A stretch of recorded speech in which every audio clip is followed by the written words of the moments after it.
अस्सलाम वालेकुम जी। आज का लेक्चर हमारे पास है determination of moment of inertia various shapes का हम देख रहे हैं। इससे पहले रिंग का देखा, डिस्क का देखा, रॉड के लिए देखा। तो आज का जो टॉपिक है वो है सॉलिड यूनिफॉर्म स्फीयर के बारे में कि भाई इसका मोमेंट ऑफ इनर्शिया कैसे कैलकुलेट किया जाएगा।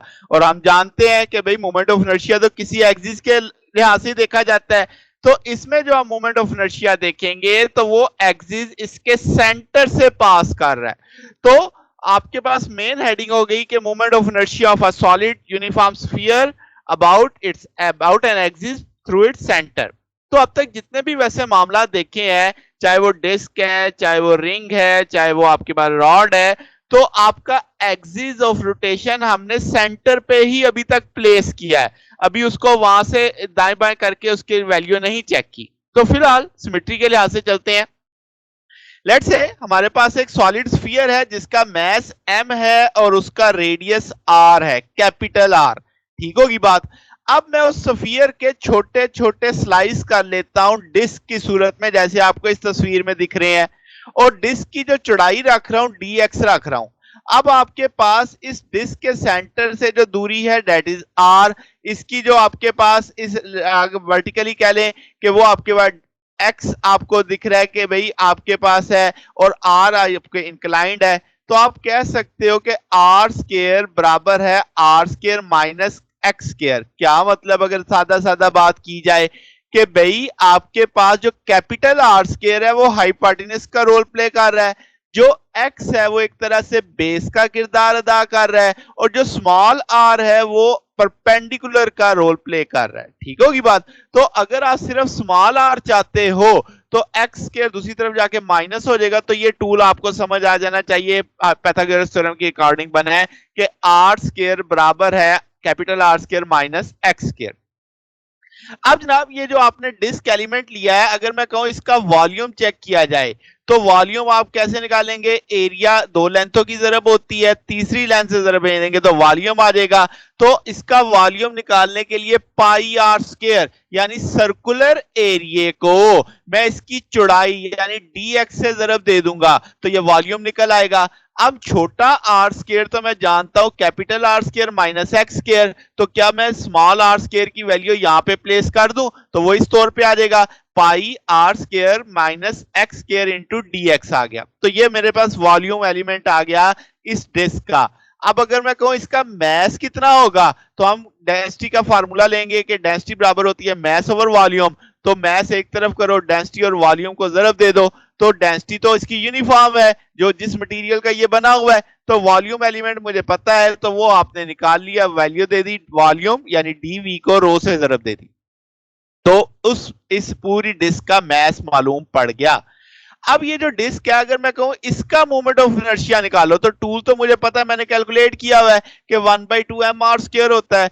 चूंकि अब मेरे पास इसके मैस को मैंने डीएम का है, इसके दूरी को मैंने आर का, एक्सिस से जो इसकी दूरी है, तो ये बनेगा DM into small r square. DM की वैल्यू मौजूद है वो लगा दी, छोटे आर की वैल्यू मौजूद है वो लगा दी, आर स्केयर की सॉरी वैल्यू मौजूद है वो लगा दी। यानी दो कीमतें लगी हैं, डीएम की वैल्यू लगी है और आर स्केयर की वैल्यू लगी है। तो जनाब अब आपके पास अगर आप रोड डेंसिटी को बाय निकाल लो, पाई को बाय निकाल लो, तो r square minus x square दो बार आ रहा है तो मैंने इसको स्केयर पैटर्न पे लिख दिया। तो ये वो मोमेंट ऑफ इनर्शिया आ गया जो ये डिस्क एलिमेंट का आपने निकाला है।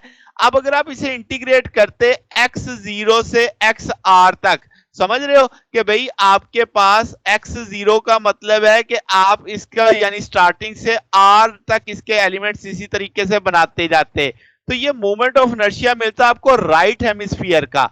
और आपके पास जाहिर है लेफ्ट के लिए भी जाना है तो इसे डबल करना पड़ेगा। तो टोटल मोमेंट ऑफ इनर्शिया कैसे निकलेगा कि इस मोमेंट ऑफ इनर्शिया को इंटीग्रेट करोगे और जो जवाब आएगा उसको ट्वाइस कर लेंगे, डबल कर लेंगे, ताकि दोनों हेमिस्फीयर्स के लिए आप total find value find out कर सकें। तो अब आपके पास डी की वैल्यू मौजूद है, लिमिट्स भी मौजूद है जीरो से आर तक। मैंने इसे 2 से मल्टीप्लाई किया क्योंकि दोनों हेमिस्फीयर्स के लिए मुझे इसके टोटल वैल्यू चाहिए।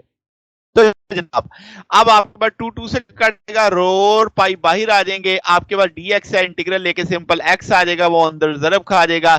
आप जब इसमें लिमिट्स लगा देंगे तो आर और जीरो, तो वो आपके पास फिल वक्त जवाब आ जाएगा पाई रो पाई बाहर है और आपके पास आर की पावर 5 है प्लस आर की पावर 5/5 है माइनस 2/3 आर की पावर 5 है। अब इन सबको सॉल्व आउट करते हैं तो 8 आर की पावर 5/15 बनता। अब यहाँ पे डेंसिटी है, डेंसिटी में जानता हूँ मैस ओवर वॉल्यूम होता है, चूंकि स्फीयर का वॉल्यूम मुझे पता है 4/3 पाई आर क्यूब है, ये 3 बटे के नीचे बटे में ऊपर चला जाएगा, तो डेंसिटी फिल वक्त कैसे लिखी जा सकती है 3m4 पाई आर क्यूब। तो क्या ये वैल्यू डेंसिटी की यहाँ पे प्लेस कर दी मैंने, यानी ये जो टूल निकाला था आई उसमें डेंसिटी की वैल्यू लग गई। अब 3 कट जाएगा यहाँ से 4 दो बार तो 2/5 रह जाएगा, आर की पावर 3 है इधर आर की पावर 5 है तो आर की पावर 2 बच जाएगी। अब आपके पास इसको सिंप्लीफाई करते तो ये पाई पाई से कट जाएगा तो 2/5 एम आर स्क्वायर आ जाएगा।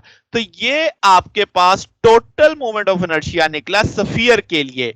तो आपने तरीकाकार समझ लिया कैसे कि हमने स्फीयर को डिस्क में डिवाइड किया, एक डिस्क एलिमेंट के लिए निकाल के राइट हेमिस्फीयर का मोमेंट ऑफ इनर्शिया आ गया तो उसको ट्वाइस कर लिया ताकि दोनों हेमिस्फीयर्स के लिए वैल्यू मालूम पड़ सके और आपके पास वो जवाब आ गया 2/5 एम आर स्क्वायर। तो इस तरीके से सॉलिड स्फीयर का आप मोमेंट ऑफ इनर्शिया कैलकुलेट करते हैं।